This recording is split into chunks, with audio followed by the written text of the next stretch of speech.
இப்போ வந்து digital marketing வந்து நம்ம வந்து ஃபஸ்ட்டு டைம் வந்து நம்ம வந்து பண்ணுறோம் அப்படின்னா, நமக்கு நிறைய டவுட்ஸ் இருக்கும். அந்த டவுட்ஸ் எல்லாம் வந்து பார்த்தீங்கன்னா, இந்த செஷனில் உங்களுக்கு கிளியர் அவுட் பண்ண போறோம். இது வந்து கொஞ்சம் டைம் எடுத்து பாருங்கள். இதில் நிறைய விஷயத்த நான் டிஸ்கஸ் பண்ணுவேன். அது வந்து உங்களுக்கு என்ன ஆகும்னா, இந்த பர்ட்டிகுலர் செஷன் முடியும்போது, உங்களுக்கு இருக்கிற மேக்ஸிமம் கொஷின்ஸ் எல்லாமே வந்து பார்த்தீங்கன்னா, சார்ட் அவுட் ஆகிடும். இப்போ நம்ம பண்ணுறது என்னன்னா, பில்டர்ஸ்க்காக மட்டுமே ஒரு லீட் ஜென் கேம்பெயின். அதாவது பில்டர்ஸ் வந்து பார்த்தீங்கன்னா, இதுவரைக்கும் இது எப்படி சொல்றது? ஒருத்தவங்க ரெஃபர் பண்ணிட்டு இருந்தாங்க என்ன, இல்லைனா வந்து ரெஃபரல் பேஸில் தான் என்னோட பிஸ்னஸே நடந்துகிட்டு இருந்தது. இங்கே பக்கத்தில் வந்து நான் சில கிளப்ஸில் இருக்கேன். இப்போ ரோட்டரி கிளப்பாக இருக்கட்டும், பிஎன்ஐயாக இருக்கட்டும், இந்த மாதிரி தான் இருக்கேன். அங்கேருந்து எனக்கு பிஸ்னஸ் வரும். இப்போ நான் ஆன்லைனில் நான் போகும்போது நான் எப்படி வந்து என்ன ப்ரொஜெக்ட் பண்ணணும்னு தெரியல, எப்படி என்ன பொசிஷன் பண்ணணும்னு தெரியல அப்படின்னு நினைக்கிறவங்களுக்காக உள்ளது தான் இந்த டிஜிட்டல் மார்க்கெட்டிங். அதாவது எனக்கு வந்து லீட்ஸ் வேணும், ஆனால் வந்து நான் இன்னும் வைடராக போகணும்னு நினைக்கிறேன், என்னால் போக முடியல. அப்படிங்கும்போது டிஜிட்டல் மார்க்கெட்டிங் வந்து நம்மளுக்கு ஒரு நல்ல ஒரு விஷயமா இருக்கும். ஆன்லைனில் பார்த்தீங்கன்னா இன்றைக்கி நிறைய பேர் என்ன பண்ணுறாங்கன்னா, சர்ச் பண்ணிட்டு இருக்காங்க, பில்டர்ஸ் யாராவது கிடைப்பாங்களா அப்படின்னு சர்ச் பண்ணிட்டு இருக்காங்க. அந்த கேப்பை, அந்த பொட்டன்ஷியலை நம்ம யூட்டிலைஸ் பண்ணிக்க போகிறோம். சரி, இப்போ நான் ஸ்டார்ட் பண்ண போகிறேன் அப்படின்னா, எனக்கு வந்து என்னென்ன மாதிரிலாம் வந்து எனக்கு லீட்ஸ் வரும், எனக்கு வந்து முதல்ல லீட்ஸ் வருமா அப்படிங்கிறத கேட்பாங்க. அதே மாதிரி நான் என்ன பிளாட்ஃபார்மில் நான் போகலாம் அப்படின்னு சொல்லி கேட்பாங்க. முதல்ல லீட்ஸ் வந்து எப்படி ஜென்ரேட் பண்ண போகிறோம் அப்படின்னா, டிஜிட்டல் மார்க்கெட்டிங் அப்படிங்கிறத யூஸ் பண்ணி தான் நம்ம வந்து லீட்ஸ் வந்து ஜென்ரேட் பண்ண போகிறோம். டிஜிட்டல் மார்க்கெட்டிங் சொன்னால் ரொம்ப வேகாக இருக்கும். நம்ம யூஸ் பண்ண போகிற பிளாட்ஃபார்ம் வந்து பார்த்தீங்கன்னா Facebook and then Google platform. ஆனால் நான் என்ன சொல்லுவேன்னா, தொடங்கின உடனே நீங்கள் கூகுள்குள்ளே போகாதீங்க, ஃபேஸ்புக்கில் ஃபஸ்ட்டு போங்க அப்படின்னு தான் சொல்லுவேன்.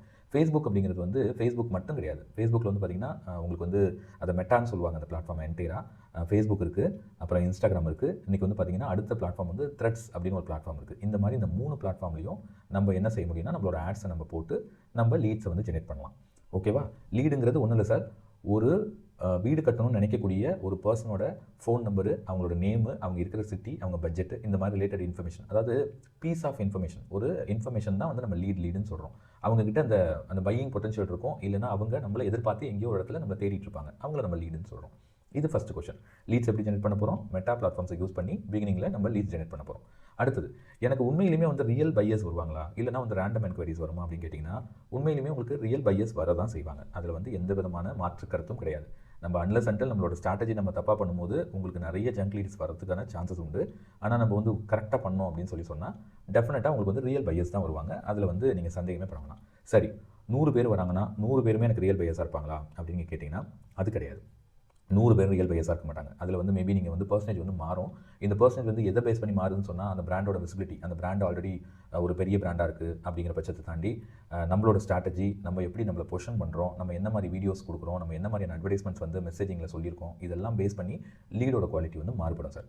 ஆனால் 100 பேர் வராங்கன்னா அந்த 100 பேரில் நமக்கு அட்லீஸ்ட் ஒரு 50% பீப்புளாவது நம்மக்கிட்ட ரியல் பையர்ஸாக தான் இருப்பாங்க. மீதி பேர் தான் வந்து எப்படி இருப்பாங்கன்னா, அந்த கோட் வாங்கிட்டு போயிடலாம் அப்படின்னு யோசிக்கிறவங்க, இல்லைனா எனக்கு டிசைன் மட்டும் நீங்கள் போட்டு கொடுப்பீங்களா அப்படின்னு கேட்குறவங்க, இல்லை அப்படின்னாக்கா நான் சும்மா தான் பண்ணேன் அப்படின்னு சொல்கிறவங்க, இந்த மாதிரியான பீப்புள் வந்து வர்றதுக்கான சான்சஸ் உண்டு.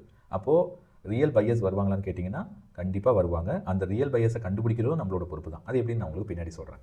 அடுத்தது, எனக்கு வந்து ஒரு மாதத்துக்கு எவ்வளோ குவாலிஃபை லீடு வரும் அப்படிங்கிறது நிறைய கொஷின்ஸ் வரும். இந்த குவாலிஃபைட் லீடுங்கிறது வந்து சார், ஒரே ஒரு விஷயத்தை மட்டும் வச்சு குவாலிஃபைடு அப்படின்னு நம்ம சொல்ல முடியல சார். ஏன்னா வந்து லீட்ஸ் வந்து ஜென்ரேட் பண்ணுறது வந்து எங்களோட கடமையாக இருந்தாலும், அது குவாலிஃபைடாக இல்லாமல் போகுதா அப்படிங்கிறது வந்து நம்ம சேல்ஸ் டீமை மனசில் வச்சுக்கிட்டு தான் நம்ம இந்த விஷயத்தை சொல்ல முடியும். ஏன்னா சில லீடு நல்ல லீடாகவே இருக்கும், அந்த லீடுக்கு வந்து பையிங் பொட்டன்ஷியல் இருக்கும், அவங்க வாங்கலாம் தான் யோசிப்பாங்க. ஆனால் சேல்ஸ் டீமு சம்டைம்ஸ் அவங்களுக்கு வந்து சரியாக ரெஸ்பாண்ட் பண்ணாமலோ, இல்லைனா லீடு வந்து ஒரு 15 மினிட்ஸ்க்குள்ளே அவங்ககிட்ட பேசாதனாலையோ குவாலிஃபைட் லீடு கூட நான் குவாலிஃபைட் லீடாக மாறுறதுக்கு வாய்ப்பு நிறைய இருக்குது. அப்போது இந்த கொஷனுக்கு நான் வேகாக தான் ஆன்சர் சொல்லியிருக்கேன் இது வரைக்கும். ஆனால் குவாலிஃபை லீடு அப்படிங்கிறது வந்து நாங்கள் இது வரைக்கும் ஒர்க் பண்ண கிளைண்ட்ஸை வச்சு நாங்கள் பார்க்கும்போது, ஒரு 100 லீடு வருதுன்னா அந்த 100 லீடில் 50 லீடு குவாலிஃபைடாக தான் இருக்கும். நான் முன்னாடி ஒரு கொஷனுக்கு ஆன்சர் சொன்னேன் இல்லையா, பையர்ஸ் வருவாங்களான்னு சொல்லி, அதே தான் இங்கே திருப்பி சொல்கிறேன். ஒரு 100 லீடு வருதுன்னா அந்த 100 லீடில் ஒரு 50லேருந்து ஒரு 70 லீடு வந்து குவாலிஃபைடாக தான் இருக்கும். குவாலிஃபைடு இந்த சென்ஸ் வந்து நான் எப்படி சொல்ல வரேன்னா, அவங்களுக்கு உண்மையிலுமே பையிங், அதாவது நான் வீடு கட்டணும், எனக்கு வந்து ஒரு பில்டர் வேணும் அப்படிங்கிற ரெக்குவயர்மெண்ட்டில் தான் அவங்க வந்து தேடிட்டு இருப்பாங்க. அவங்கள தான் நம்ம குவாலிஃபை லீடுன்னு சொல்கிறோம். குவாலிஃபை லீடுனா அவங்க என்கிட்ட வாங்கினா மட்டும் தான் அவங்க குவாலிஃபை லீடுலாம் கிடையாது.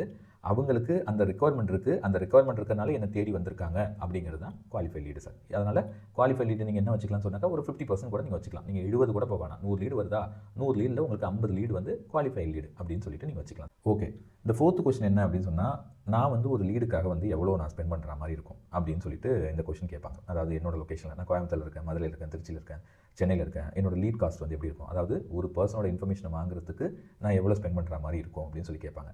இது வந்து எப்படின்னா, ஒரு பிகினர் லெவலில் உள்ளவங்க இந்த கொஷின்ஸ் கேட்க மாட்டாங்க. ஆல்ரெடி இந்த பிளாட்ஃபார்ம்ஸில் வந்து எக்ஸ்பீரியன்ஸ் உள்ள பீப்புள் மட்டும் தான் இந்த மாதிரி கொஷின்ஸ் கேட்பாங்க. இதுக்கு ஹானஸ்ட்டாக பதில் சொல்லணும்னா, ஒரு லீடு நமக்கு கிடைக்கணும் அப்படின்னு சொன்னால் அந்த லீடுக்காக எனிவேர் பிட்வீன் ஒரு ₹50 ₹150 வரைக்கும் நம்ம ஸ்பெண்ட் பண்ணுற மாதிரி இருக்கும். இது வந்து உங்களுக்கு மேபி இதுக்கு நிறைய கால்குலேஷன்ஸ்லாம் இருக்குது. இது மேபி புரியலன்னா நம்ம ஃபோனில் பேசிக்கலாம். இது எப்படி கால்குலேட் ஆகுங்கிறத ஃபோனில் பேசிக்கலாம். ஆனால் வீடியோவில் பேசும்போது நிறைய கால்குலேஷன் போடணும். அப்போ உங்களுக்கு என்ன ஆகும்னா அந்த வீடியோ லென்த் ரொம்ப ஜாஸ்தி போயிடும். அதனால் நம்ம இதை ஃபோனில் பேசிக்கலாம். ஆனால் நான் சொன்னது தான் ஒரு பீஸ் ஆஃப் இன்ஃபர்மேஷன், ஒரு பர்சனோட, ஒரு ரியல் பையரோட, ஒரு வீடு கட்டணும்னு நினைக்கிற ஒரு பர்சனோட இன்ஃபர்மேஷன் நம்மளுக்கு வந்து சேரணும், நமக்கு கிடைக்கணும்னு சொன்னால் ₹50 ₹150 வரைக்கும் இந்த செக்டாரில் போயிட்டுருக்கு. இது வந்து ஊரை பேஸ் பண்ணிலாம் இல்லை, ஜென்ரலாகவே இந்த கன்ஸ்ட்ரக்ஷன் ஃபீல்டு வந்து இப்படி தான் இருந்துகிட்டு இருக்கு. அடுத்தது 5வது கொஷின். இது வந்து இது ரொம்ப முக்கியமான கொஷின். என்னென்னா, நான் வந்து ரிசல்ட் வந்து நான் எப்போ பார்ப்பேன், நான் வந்து எவ்வளோ நாள் எடுக்கும் அப்படின்னு சொல்லி கேட்பாங்க. ரிசல்ட்டை எப்போ பார்ப்பீங்க அப்படின்னு சொன்னால் அட்லீஸ்ட் வந்து ஒரு 1 to 2 months கொடுக்கணும். அதாவது லீட்ஸ் வந்து பார்த்தீங்கன்னா, அதாவது நான் சொன்ன மாதிரி நம்ம வந்து மார்க்கெட்டிங்கை ஸ்டார்ட் பண்ணி செகண்ட் டே இல்லைனா தேர்ட் டேலேயே நம்மளுக்கு வந்து லீட்ஸ்லாம் வர ஆரம்பிச்சிடும். அதில் வந்து மாற்றுக்கிறதே கிடையாது. ஆனால் அந்த லீடு வந்து கன்வெர்ட் ஆகுதுல்ல, அந்த லீடு கன்வெர்ட் ஆகிற அந்த டைம் லைன் வந்து பார்த்தீங்கன்னா உங்களுக்கு 1 மாதத்துலேருந்து 2 மாதம் வரைக்கும் ஆகலாம். எங்களோட ஃபஸ்ட்டு கிளைண்ட்டுக்கு நாங்கள் பண்ணும்போது 1.5 மாதத்துக்கிட்ட தான், 1.5 மாதம் 2 மாதம் கிட்ட தான் அவங்களுக்கு வந்து கன்வர்ஷன் நடந்தது. அது வரைக்கும் அவங்க வந்து சைலண்ட்டாக அந்த லீடை வந்து ஃபாலோ பண்ணிகிட்டே இருந்தாங்க. ஏன்னா சார், இது வந்து இமிடியேட்டாக எடுக்கக்கூடிய டெசிஷன் கிடையாது. நம்ம ஒரு வீடு கட்டுறாங்கன்னா ஒரு மினிமம் ஒரு 40லேருந்து ஒரு ₹60 லட்சம், ₹1 கோடி, ₹2 கோடி அந்த மாதிரிலாம் இருக்குது. அப்படி இருக்கும்போது இது இன்ஸ்டண்ட்டாக எடுக்கிற டெசிஷன் கிடையாது. ஃபஸ்ட்டு வந்து உங்களை பார்க்கும்போது இவங்க யார், இவங்க எப்படி இந்த பிஸ்னஸ் பண்ணிட்டு இருக்காங்க, இந்த பில்டர் ஓகே தானா, இவங்க இதுக்கு முன்னாடி வீடெல்லாம் எங்கெல்லாம் கட்டியிருக்காங்க, இந்த மாதிரி நிறைய விஷயங்களை அவங்க கேதர் பண்ணுவாங்க. உங்களை மாதிரியே பக்கத்தில் இருக்கிற பில்டர்ஸ் எல்லாத்தையும் அவங்க வந்து கோட் வாங்குவாங்க. வாங்கிட்டு அதுக்கப்புறம் தான் ஒரு டெசிஷனுக்குள்ளேயே வருவாங்க. அப்போ இந்த சைக்கிள் இருக்குல்ல, இந்த சேல்ஸ் சைக்கிள் இருக்குல்ல, அந்த சைக்கிள் வந்து கொஞ்சம் டைம் எடுக்க தான் செய்யும். நான் இன்றைக்கி அட்வர்டைஸ்மெண்ட் போட்டேன், எனக்கு நாளைக்கு லீடு வந்துச்சு, எனக்கு அது 4 நாள் கழிச்சு எனக்கு கன்வெர்ட் ஆகணும்னு கேட்டிங்கன்னா சத்தியமாக கன்வெர்ட் ஆகாது. அந்த மாதிரி கன்வெர்ட் ஆகும்னு நானே திருப்பி வந்து சொன்னாலும் நம்பாதீங்க. இதுதான் உண்மை. ஆகவே ஆகாது. சேல்ஸ் ப்ராசஸுக்கு ஒரு டைம் கொடுக்கணும். கொடுத்த பிறகு தான் அது கன்வர்ஷன் வந்து நம்ம வந்து எதிர்பார்க்க முடியும். ஓகேவா? அடுத்தது, இது வந்து can we target people who are actively looking for builders. இது வந்து தாராளமாக பண்ண முடியும் சார். ஃபேஸ்புக்கில் பண்ண முடியும். ஃபேஸ்புக்கில் நாங்கள் பண்ணுறதுங்கிறத தாண்டி இன்றைக்கி அல்காரிதமே அந்த மாதிரி தான் மாறி இருக்குது. எப்படின்னா, ஒரு பர்சன் பில்டிங் சம்மந்தமான விஷயங்களையோ இல்லைனா வந்து பார்த்திங்கன்னா கன்ஸ்ட்ரக்ஷன் ரிலேட்டடு, வீடு வாங்குறது, பிளாட் வாங்குறது, இந்த மாதிரியான விஷயங்களை பற்றி தேடும் போதோ, அதுக்கு ரியாக்ட் பண்ணும்போதோ, அதை பார்க்கும் போதோ என்ன ஆகுனா, அது கூட என்கேஜ் ஆகும்போதோ, அந்த மாதிரியான விஷயங்கள் கூட என்கேஜ் ஆகும்போது என்ன ஆகுனா, இந்த ஃபேஸ்புக்கோட அல்காரிதமே என்ன பண்ணிடும், அவங்களுக்கு வந்து அதுக்கு தகுந்த மாதிரியான ஆட்ஸை புஷ் பண்ணும். சே ஃபார் எக்ஸாம்பிள், இப்போ வந்து ஒரு பர்சன் வந்து ரீசெண்டாக கோயம்புத்தூரில் ஒரு ஏரியாவில் வந்து பிளாட் வாங்கியிருக்காங்கன்னு வச்சுப்போம். கோயம்புத்தூர்னு இல்லை, எங்கேயோ சென்னையோ இல்லை வந்து மதுரையோ திருச்சியோ எங்கேயோ இடத்துல பிளாட் வாங்கியிருக்காங்க. பிளாட் வாங்கினவங்க வந்து வீடு கட்டுறதுக்கான சான்சஸ் வந்து மேபி இமீடியட்டாக இருக்கலாம். அப்போது அவங்களுக்கு என்ன பண்ணணும்னா, இவங்க ஆல்ரெடி பிளாட் வாங்கினது வந்து அவங்களுக்கு அதுக்கு தெரியும், ஃபேஸ்புக்கு தெரியும். ஏதோ ஒரு இடத்துல அவங்க அந்த விஷயத்தை வந்து இன்ஃபார்ம் பண்ணியிருப்பாங்க. அப்படி இல்லைனா அவங்க அது ரிலேட்டடாக உள்ள போஸ்ட்டு, ரீல்ஸு, மெசேஜஸ் எதுக்கோ ஒன்றுக்கு அவங்க ரிலேட் பண்ணியிருப்பாங்க, என்கேஜ் ஆகிருப்பாங்க. அதை பேஸ் பண்ணி இது என்ன பண்ணுன்னா, ஓகே, அப்போ ஒரு ஆல்ரெடி ஒரு பிளாட் வாங்கியிருக்காருன்னா இவருக்கு இப்போ வீடு கட்டுற எண்ணம் இருக்கலாம். அப்போது நம்ம வந்து இவருக்கு கன்ஸ்ட்ரக்ஷன் ரிலேட்டட் ஆட்ஸை வந்து, பில்டர்ஸ் ரிலேட்டட் ஆட்ஸை வந்து இவருக்கு புஷ் பண்ணுவோம் அப்படின்னு புஷ் பண்ணுவோம். அப்படி பண்ணும்போது தான் என்ன ஆகும்னா, அவங்க லீட்ஸை வந்து நம்மளுக்கு சப்மிட் பண்ணுவாங்க. அதனால இந்த வேலையை நாங்கள் பாதி பார்த்தா மீதி பாதியை வந்து பார்த்திங்கன்னா ஃபேஸ்புக் பார்த்துக்கும். அதனால நம்ம வந்து கண்டிப்பாக அந்த மாதிரி பீப்புளை வந்து நம்ம டார்கெட் பண்ண முடியுமா அப்படின்னு கேட்டிங்கன்னா டெஃபினட்டாக டார்கெட் பண்ண முடியும். அடுத்தது, நான் வந்து எவ்வளோ வந்து அட்வர்டைஸ்மெண்ட்டுக்காக நான் ஸ்பெண்ட் பண்ணலாம். இது வந்து ஆட் பட்ஜெட்னு சொல்லுவோம். ஆட் பட்ஜெட் வந்து ஒரு நல்ல பெர்ஃபார்மன்ஸ் எடுக்கணும்னா நான் வந்து எவ்வளோ ஸ்பெண்ட் பண்ணலாம் அப்படின்னு கேட்பீங்க. இதில் வந்து நான் வெறுமனே என்னோட ஆட் பட்ஜெட் மட்டும் தான் சொல்கிறேன். எங்களோட சர்வீஸ் சார்ஜ் நான் இன்க்ளூட் பண்ணல. சர்வீஸ் சார்ஜ் வந்து டிஃபர் ஆகுது. எல்லாருக்கும் நாங்கள் ஒரு சார்ஜ் பண்ணல. எல்லாருக்கும் இந்த சென்ஸ் வந்து பார்த்திங்கன்னா ஒரு ஸ்டாண்டர்ட் பேக்கேஜ் வச்சுருக்கோம். அந்த ஸ்டாண்டர்ட் பேக்கேஜ் என்னங்கிறது நான் பின்னாடி சொல்கிறேன். யாராவது என்னென்ன பொசிஷனில் அவங்களால ஸ்பெண்ட் பண்ண முடியும், அவங்களோட பர்ச்சேசிங் கெப்பாசிட்டி என்ன, ஸ்பெண்டிங் கெப்பாசிட்டி என்ன அப்படின்னு பார்த்து தான் நாங்கள் பட்ஜெட் சொல்கிறோம். ஆனால் நீங்கள் நார்மலாக ஃபேஸ்புக்கில், இன்ஸ்டாகிராமில் ஒரு நல்ல ரிசல்ட் எடுக்கணும்னா ஒரு மினிமமாக சொல்கிறேன், ஒரு ₹10,000 ஒரு ₹20,000 வரைக்கும் நீங்கள் மாதத்துக்கு ஸ்பெண்ட் பண்ணணும். நம்ம 10,000 20,000 நம்ம ஸ்பெண்ட் பண்ணுறோம் சார். அப்படி ஸ்பெண்ட் பண்ணும்போது நம்மளுக்கு என்ன ரிசல்ட் கிடைக்கும் அப்படின்னு கேட்டிங்கன்னா, ஒரு லாங் ரனில் ஒரு மாதத்துக்கு ஒரு 40 ஒரு 60 to 70 lakhs வரைக்கும் நீங்கள் ரெவன்யூ பண்ண முடியும். நான் கம்மியாக தான் சொல்கிறேன். இதுக்கு முன்னாடி எங்களோட கிளைண்ட்ஸ் ஒர்க் பண்ணியிருக்கோம். ஒரே மாதத்தில் அவங்களுக்கு வந்து 2 crore ரெவன்யூ கிரியேட் ஆச்சு. அவங்களுக்கு எவ்வளோ ஸ்பெண்ட் பண்ணோம், இதே தான் 20,000 தான் ஸ்பெண்ட் பண்ணோம். எங்களோட சார்ஜஸ் வந்து அந்த சமயத்தில் 50,000 இருந்தது. அப்போ ஆக மொத்தத்தில் அவங்களுக்கு நாங்கள் 50 + 20 70,000 நாங்கள் சார்ஜ் பண்ணோம். இதில் இன்னொரு கொஸ்டின் கேட்பாங்க, ஏன் சார் உங்கள் சார்ஜ் அதிகமாக இருக்குது, அட்வர்டைஸ்மெண்ட் ஸ்பெண்டை விட உங்கள் சார்ஜ் ஜாஸ்தி இருக்குது சார் அப்படின்னு சொல்லி கேட்பாங்க. அது அப்படி தான். ஏன் அப்படி அப்படின்னு நான் சிம்பிளாக சொல்கிறேன் அப்படின்னா, இதுக்குள்ளே நிறைய ஸ்ட்ராட்டஜிஸ் இருக்குது. இதுக்குள்ளே கிட்டத்தட்ட ஒரு 4 to 5 மெம்பர்ஸ் வந்து இதுக்கு ஒர்க் பண்ணி ஆகணும். இவ்வளோ ஒர்க் அதில் தூக்கிட்டு வந்து போடும்போது தான் மைக்ரோ லெவலில் அந்த கேம்பெயின்ஸை, அந்த அட்வர்டைஸ்மெண்ட்ஸை நம்ம வந்து இந்த கண்கொத்தி பாம்புமாங்கல்ல அந்த மாதிரி நம்ம பார்த்து அதை பண்ணும்போது மட்டும்தான் நீங்கள் ரியல் பொட்டன்ஷியல் பையர்ஸை வந்து நீங்கள் ரீச் அவுட்டே பண்ண முடியும். நான் கொடுக்குற லீட்ஸ் எல்லாம் ஜங்க் லீடாகவே இருந்ததுன்னா நீங்கள் என்ன பண்ணாலும் லீடு கன்வெர்ட்டே ஆகாது. வேறஸ் நான் கொடுக்குற லீடு உண்மையிலுமே ஒரு நல்ல லீடாக இருந்துச்சுன்னு சொன்னால், அந்த லீடுக்கு வந்து பையிங் பொட்டன்ஷியல் இருந்ததுன்னு சொன்னால், நீங்கள் உங்கள் சேல்ஸ் டீம் ஒரு சின்ன புஷ் கொடுத்தாலே அவங்க உங்களை நோக்கி வந்துடுவாங்க. அப்போது உங்களோட வேலையை சுலபமாய் கொடுக்கறதுக்கு தான் இந்த இடத்துல இவ்வளோ பெரிய ஸ்பெண்டிங், அதாவது சார்ஜஸ் எங்களுக்கு தேவைப்படுது. அவ்வளோ ஒர்க் அந்த இடத்துல இருக்குது. அதனால தான் அந்த அளவுக்கு நாங்கள் சார்ஜ் பண்ணுறோம். அப்போ ஆக மொத்தத்தில் நீங்கள் ஒரு சின்ன ஒரு லைன் வச்சிங்க, நீங்கள் ஒரு மாதத்துக்கு ஒரு 10,000 20,000 ரூபா நீங்கள் ஸ்பெண்ட் பண்ணிங்கன்னா இது வந்து ஒரு நல்ல ரிசல்ட் வரும். இதுக்கு இன்னும் ஒரு ஆல்டர்னேட்டிவ் சொல்யூஷன் வச்சுருக்கேன். நான் கடைசி ஸ்லைடில் நான் உங்களுக்கு சொல்கிறேன். சரி, இப்போ எனக்கு வந்து ரிப்போர்ட்ஸு, என்னோட ஆட் ஸ்பெண்டு இதெல்லாம் வந்து எனக்கு ட்ரான்ஸ்பரண்ட்டாக கிடைக்குமா அப்படின்னு சொல்லி கேட்பாங்க. ரிப்போர்ட்டு, ஆட் ஸ்பெண்டு, அப்புறம் வந்து லீட்ஸ் இதெல்லாம் ட்ரான்ஸ்பரண்ட்டாக கிடைக்குமா? ஏன்னா இதில் வர்ற ஒரு லீடுமே வந்து பார்த்தீங்கன்னா பல கோடிகளுக்கு மதிப்பாக இருக்கலாம், இல்லைனா வந்து பல லட்சங்களுக்கு மதிப்பாக இருக்கலாம். இந்த லீடை நான் வந்து உங்களுக்கு நான் ஜென்ரேட் பண்ணேன்னு சொல்லிட்டு இந்த லீடை நான் 10 பேருக்கு டிஸ்ட்ரிபியூட் பண்ணேன்னா அந்த இடத்துல ஒன்றுமே நடக்காது. இது வந்து தப்பு. ஆக்சுவலாக எத்திக்கலி வாங்க. இதை எங்கிட்ட நிறைய பேர் கேட்பாங்க, நிறைய கிளைண்ட்ஸ் எங்கிட்ட கேட்பாங்க, சார் இந்த லீட்ஸ் நீங்கள் ஜென்ரேட் பண்ணுறீங்களா, இது வந்து ஒரு எக்ஸல் சீட்டில் எங்களுக்கு போட்டு கொடுக்குறீங்க, அப்படி கொடுக்கும்போது இது எந்த அளவுக்கு சேஃபாக இருக்கும், வெளியில் நீங்கள் வேறு யாருக்காவது ஷேர் பண்ணுவீங்களா அப்படின்னு கேட்டால் இல்லவே கிடையாது. அப்படி ஷேரே பண்ண மாட்டோம். அதில் வந்து நீங்கள் தாராளமாக நீங்கள் எங்களை நம்பலாம். அது இல்லாமல் சார், ஒரு லீடு ஷேர் ஆகுதா ஷேர் ஆகலையா அப்படிங்கிறத சேல்ஸ் டீம் ஈஸியாகவே கண்டுபிடிக்க முடியும் சார். நீங்கள் இப்போது ஒரு லீட் நான் உங்களுக்கு எக்ஸல் ஷீட்டில் வருதுன்னு வச்சுங்க, அது நீங்கள் ஃபோனில் பேசுகிறீங்க, பேசும்போது சேல்ஸ் டீமால் கேட்ச் பண்ண முடியும். ஏன்னா எதிர்த்தில் பேசுகிறவங்க அந்த கஸ்டமர் அவங்க என்ன சொல்லுவாங்கன்னா, சார் இதே மாதிரி எனக்கு 4 பேர் ஃபோன் பண்ணாங்களே சார் அப்படின்னு சொல்லி கேட்பாங்க. அப்போ என்ன ஆகுனா, ஒரு காலகட்டத்துக்கு பிறகு நம்மளே கேட்ச் பண்ணிடலாம். ஓகே, இந்த particular agency, digital marketing agency நம்ம லீட்ஸை வந்து அடுத்தவங்களுக்குலாம் ஷேர் பண்ணுறாங்க அப்படிங்கிறத கண்டுபிடிச்சிடலாம். அது கண்டுபிடிச்சிருவாங்க அப்படிங்கிறதுக்காக நாங்கள் வந்து லீட்ஸை ஷேர் பண்ணோம்லாம் இல்லை. எங்களோட எத்திக்ஸ் தான். ஒரு லீடு வருதுன்னா அது அவங்களுக்கான லீடு தான், அதை தாண்டி வெளியில் போகாது. அதே மாதிரி ரிப்போர்ட்ஸ் எல்லாம் நீங்கள் வந்து ட்ரான்ஸ்பரண்டாக எங்களுக்கு கொடுப்பீங்களா அப்படின்னு கேட்டிங்கன்னா, அந்த ரிப்போர்ட்ஸ் எல்லாம் நீங்களே உங்கள் ஃபேஸ்புக் ஓப்பன் பண்ணி பார்த்துக்கலாம். எல்லாம் ட்ரான்ஸ்பரண்டாக தான் இருக்கும். நீங்கள் எவ்வளோ ஆட் ஸ்பெண்ட் பண்ணுறீங்க, உங்களுக்கு எவ்வளோ லீட்ஸ் வந்திருக்கு, அதுக்கப்புறம் உங்களோட கேம்பெயின்ஸ் வந்து எப்படி பெர்ஃபார்ம் பண்ணிகிட்டு இருக்குது அப்படிங்கிற எல்லா விஷயமும் உங்களுக்கு வந்து தெளிவாக வந்து உங்களுக்கு கிடச்சிடும். அதை பற்றி நீங்கள் ஒரி பண்ண வேண்டிய அவசியமே இல்லை. இன்னும் சொல்லப்போனால், நீங்கள் மாதம் ஸ்பெண்ட் பண்ண போகிற அந்த ஆட் ஸ்பெண்டு கூட, அதாவது அட்வர்டைஸ்மெண்ட்டுக்காக நீங்கள் ஸ்பெண்ட் பண்ண போகிற அந்த ஸ்பெண்டு கூட உங்களோட யூபிஐலேருந்து இல்லைனா உங்களோட கார்டு, டெபிட் கார்டு, கிரெடிட் கார்டுலேருந்து தான் போகுது. அதனால் நீங்கள் வந்து இதை ட்ரான்ஸ்பரண்டாக அதை பார்த்துக்க முடியும்னு தான் சொல்கிறேன். அடுத்தது, என்னோட போஸ்டர்ஸு, எனக்கான ஸ்ட்ராட்டஜி, எனக்கான எல்லா விஷயத்தையும் யார் ஹேண்டில் பண்ணுவா அப்படின்னு கேட்டிங்கன்னா, அதை நாங்கள் தான் ஹேண்டில் பண்ணுவோம். நீங்கள் அதில் வந்து உங்களோட கடமைங்கிறது என்னவாக இருக்கும்னா, நீங்கள் வந்து ஒரு ஸ்கொயர் ஃபீட்டுக்கு எவ்வளோ சார்ஜ் பண்ணுறீங்க, நீங்கள் என்ன மாதிரியான ப்ராடக்ட்ஸை, என்ன மாதிரியான இப்போது சேஃபான எக்ஸாம்பிள், நாங்கள் வந்து இந்த கஜாரியா டைல்ஸ் தான் போடுவோம், இந்த சிமெண்ட் தான் யூஸ் பண்ணுவோம், இந்த மாதிரியான இன்புட்ஸை மட்டும் தான் உங்கள்கிட்ட நாங்கள் வாங்குவோமே தவிர, இந்த ஸ்ட்ராட்டஜி, இந்த போஸ்டர்ஸு இது எல்லாமே வந்து பார்த்திங்கன்னா எங்கள் சைடில் தான் இருக்கும். நாங்கள் தான் அதை பண்ணுவோம். எல்லாத்தையும் பண்ணிவிட்டு உங்களுக்கு வந்து ஒரு அப்ரூவலாக அனுப்புவோம். நீங்கள் அந்த அப்ரூவல் பார்த்துட்டு எங்களுக்கு வந்து அப்ரூவ் பண்ணும்போது அடுத்தடுத்து கேம்பெயின்ஸ் வந்து லைவ் ஆகும். இப்போது இது வந்து ஒரு முக்கியமான விஷயம். இது என்னென்னா, நம்ம வந்து இந்த லோ குவாலிட்டி இல்லைனா வந்து நான் சீரியஸ் பையர்ஸை வந்து, இல்லைனா லோ பட்ஜெட் பையர்ஸை வந்து எப்படி வந்து நம்ம ஃபில்டர் அவுட் பண்ணுவோம் அப்படின்னு கேட்டிங்கன்னா, இதுக்கு வந்து ஒரு மெத்தட் இருக்குது சார். இதுக்கு வந்து என்னென்னா, இன்ஸ்டன்ட் ஃபார்ம் அப்படின்னு சொல்லிட்டு ஃபேஸ்புக்கில் ஒன்று வச்சுருக்காங்க. அதாவது ஃபேஸ்புக்னா மெட்டாவில் இன்ஸ்டன்ட் ஃபார்ம் அப்படின்னு ஒன்று வச்சுருக்காங்க. அந்த இன்ஸ்டன்ட் ஃபார்ம் அப்படிங்கிறது என்னவாக இருக்கும்னா, ஒரு லீடை உங்களுக்கு சப்மிட் ஆகிறதுக்கு முன்னாடி அந்த லீடுக்கிட்ட நம்ம சில கொஷின்ஸ் எல்லாம் கேட்டிருப்போம். என்ன கொஷின்ஸ் கேட்டிருப்போம்னா, உங்களோட பட்ஜெட் என்ன, நீங்கள் வந்து எப்போ வீடு கட்ட ஸ்டார்ட் பண்ணுறீங்க, நீங்கள் ஆல்ரெடி வந்து பிளாட்ஸ் வாங்கிட்டீங்களா, இந்த மாதிரியான சீரியஸான கொஷின்ஸ் எல்லாம் அவங்க ஒன்று ஒன்றா ஃபில் பண்ணுற மாதிரி நம்ம வச்சுருப்போம்.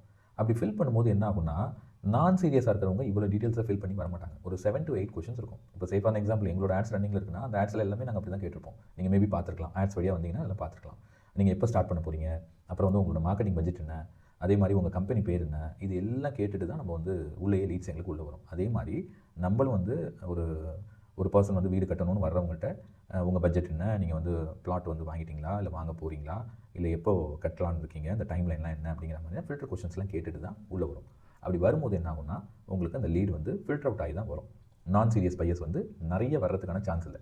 நிறைய பேர் என்ன பண்ணுறாங்கன்னா, ஸ்ட்ரெயிட்டாக வந்து வாட்ஸ்அப் கனெக்ட் பண்ணிடுவாங்க. அது ஏஜென்சியே அந்த மாதிரி தப்பு பண்ணுறாங்க. அதாவது டிஜிட்டல் மார்க்கெட்டிங் கம்பெனிஸே அந்த மாதிரி தப்பு பண்ணுறாங்க.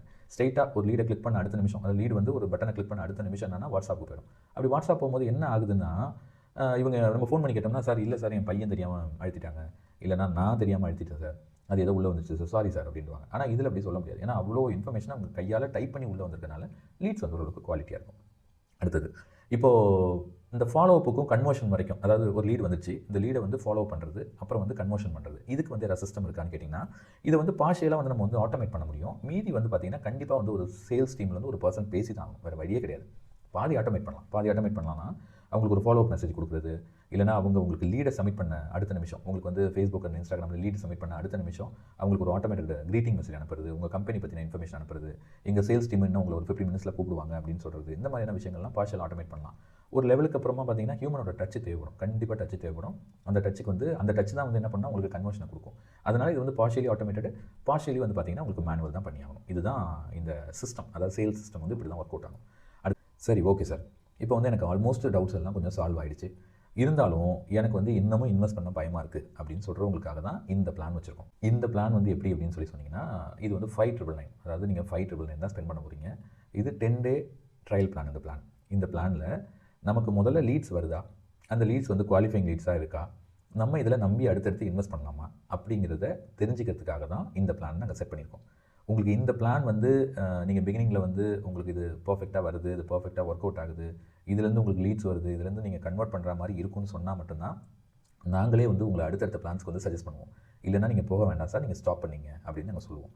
அதாவது சார் ஒரே ஒரு விஷயம் தான், மார்க்கெட்டிங்கை பொறுத்த வரைக்கும், டிஜிட்டல் மார்க்கெட்டிங்கை பொறுத்த வரைக்கும் உள்ள லீட் சப்மிட் பண்ணுற அந்த ஆடியன்ஸுக்கு, அந்த பர்சனுக்கு வந்து பார்த்தீங்கன்னா நம்ம மேலே சுத்தமாக நம்பிக்கையே இருக்காது சார். ஏன்னா நம்ம ஒரு புது பிராண்டாக தெரியும் ஆன்லைனில் பெரிய ப்ரெசன்ஸ் இருக்காது. அவங்க லீடை சப்மிட் பண்ணிடுவாங்க. அவங்க வந்து நம்மள்கிட்ட பேசும்போது நம்மக்கிட்ட ஒரு சந்தேக பார்வையில் தான் பேசுவாங்க.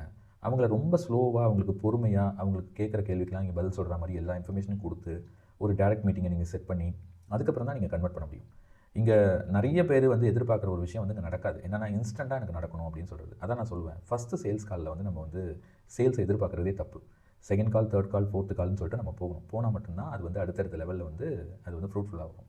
So back to the point, நீங்கள் தொடங்கணும்னு நினைக்கும் போது இந்த பிளானை விட ஒரு பெஸ்ட்டு பிளான் இருக்காது. இதில் வந்து உங்களுக்கு 2 போஸ்டர்ஸ் வந்து கிரியேட் பண்ணுவோம். போஸ்டர்னால் நம்ம ஆட்ஸ் ரன் பண்ணுவோம் இல்லையா, அதுக்கான போஸ்டர்ஸ் வந்து நம்ம டிசைன் பண்ணுவோம். அந்த போஸ்டர்ஸை டிசைன் பண்ணி அதை வந்து இங்கே சர்க்குலேட் பண்ணுவோம். கூட வந்து இன்ஸ்டன்ட் ஃபார்ம்னு சொல்லி ஒன்று இருக்கும். அதை வச்சு நீங்கள் அடுத்தடுத்த லெவலில் மூவ் பண்ணும்போது உங்களுக்கு வந்து குவாலிஃபை லீட்ஸ் வருதா வரலையா அப்படிங்கிறத நீங்கள் தெரிஞ்சுக்கிட்டு அதுக்கு தகுந்த மாதிரி ஒர்க் அவுட் பண்ணிக்கலாம். இப்போ ஆல்ரெடி எங்கள் கிளைண்ட்ஸுக்கு பண்ண சில போஸ்டர்ஸ் வந்து நான் உங்களுக்கு காட்டுறேன் பாருங்கள். இது ஒரு போஸ்டர். இது வந்து எங்கள் கிளைண்ட்டுக்கு பண்ணது. இது என்னென்னா தமிழகம் முழுவதும் வீடுகள் கட்டி தருகிறோம் அப்படின்னு சொல்லி பண்ண போஸ்டர். இதில் வந்து அவங்க யூஸ் பண்ணுற மெட்டீரியல்ஸ் எல்லாம் இடத்துல கொடுத்துருப்பாங்க. இதை பார்த்துட்டு ஒரு பர்சன் வந்து அவரோட இன்ஃபர்மேஷன் சப்மிட் பண்ணுறாருன்னு சொன்னால் அவர் மேக்ஸிமம் ஆல்மோஸ்ட் வந்து அவருக்கு விஷயம் தெரிஞ்சு தான் அவர் சப்மிட் பண்ணுவார். அவர் ஓகே இந்தந்த பிராண்ட்ஸ்லாம் போடுறாங்க, ஒரு ஸ்கொயர் ஃபீட்டுக்கு வந்து இவ்வளோ ரூபாய் சார்ஜ் பண்ணுறாங்க அப்படிங்கிற மாதிரி உங்களுக்கு தெரிய வரும். தெரியும் போது வர்ற லீடுமே வந்து ஓரளவுக்கு குவாலிஃபை லீடாக வரும். ஜென்ரலாக வந்து நாங்கள் ஏதோ ஒன்று பண்ணுறோம், வீடு கட்டி தரோம் அப்படின்னு சொல்லி போட்டிங்கன்னா அதில் ஒன்றும் ஃப்ரூட்ஃபுல்னஸாக இருக்கிறதுக்கு சான்ஸ் இல்லை. அதே மாதிரி இந்த விஷுவல்ஸ்லாம் பார்க்கும்போது ரொம்ப நல்லா இருக்கணும். அப்படி நல்லா இருந்தால் மட்டும்தான் அது வந்து நல்ல ரிசல்ட்ஸை கொடுக்கும். ஏன்னா இன்றைக்கி நிறைய அப்டேட்ஸ்லாம் வந்துச்சு ஃபேஸ்புக்கில். அதனால் இந்த விஷுவல்ஸில் வந்து ரொம்ப ரொம்ப கான்சென்ட்ரேட் பண்ணணும். இது வந்து முக்கியமான விஷயம். இன்னொன்று காட்டுறேன் உங்களுக்கு. இந்த இது பாருங்கள். இது அவங்கள்ட்ட பேசுகிற மாதிரியே இருக்கும். பிளாட் வாங்கியாச்சா, வீடு கட்ட ஸ்டார்ட் பண்ணலாமா, அவங்ககிட்ட பேசுகிற மாதிரி நீங்கள் வந்து அந்த போஸ்டர்ஸ் பண்ணும்போது இன்னமும் அது வந்து ஃப்ரூட்ஃபுல்லாக நல்லபடியாகவே ஒர்க் அவுட் ஆகும். இதுதான் நான் சொன்ன விஷயங்கள் சார். மற்றபடி உங்களுக்கு வேறு டவுட்ஸ் இருந்துன்னு சொன்னால் அடுத்தடுத்து இது வந்து நம்ம ஃபோன் காலில் நம்ம டிஸ்கஷனை நெக்ஸ்ட் லெவல் கொண்டு போகலாம் sir. Thank you so much for வாட்சிங் திஸ் சார். தேங்க்யூ.